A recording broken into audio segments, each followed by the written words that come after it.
আসসালামু আলাইকুম সম্মানিত ভিউয়ার্স, কেমন আছেন সবাই? আশা করি সবাই ভালো আছেন। চরদানি ফিশ ব্লগে আপনাকে স্বাগতম। সাথে আছি আমি শাইকুল ইসলাম।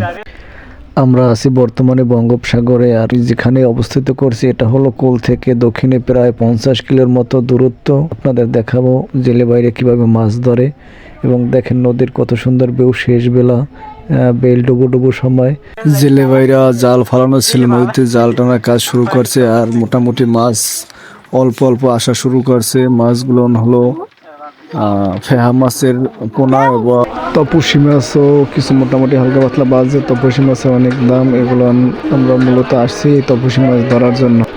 সাথে আমিও আছি, আমিও নামলাম ডেগে জাল টানার জন্য, এবং মাছ মোটামুটি হালকা পাতলা কিছু আশা দিয়েছে। আল্লাহর নিয়ামত, বঙ্গোপসাগরে আমরা আসছি মাছ ধরার জন্য। আল্লাহ আমাদের মাছ দেব।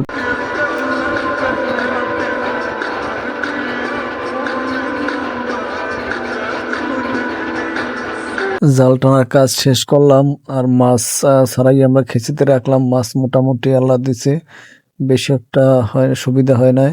আর আমাদের বাবুর্চি দেখেন মাছ রান্না করার জন্য মাছ ধোয়ার কাজ চলতে আছে, এবং আমাদের জাল টানা শেষ হয়ে গেছে। এবং দেখেন সাগরে কত সুন্দর ভিউ। সাগরটা একদম নীরব আছে। এই সাগর যখন উত্তাল হয় তখন জেলেদের অনেক কষ্ট হয়ে যায়, আর এখন অনেক নীরব। কি সুন্দর পরিবেশ, খুব সুন্দর মানে আবহাওয়া আছে, যাতে আমাদের জাল বাইতে বর্তমানে খুব সুবিধা হইতে আছে।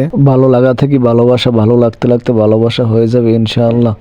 সবাই আমার ইউটিউব চ্যানেলটি সাবস্ক্রাইব করে রাখবেন। আপনাদের সাথে দেখাবে আবার ভিন্ন কোনো নতুন ভিডিও নিয়ে। খোদা হাফেজ।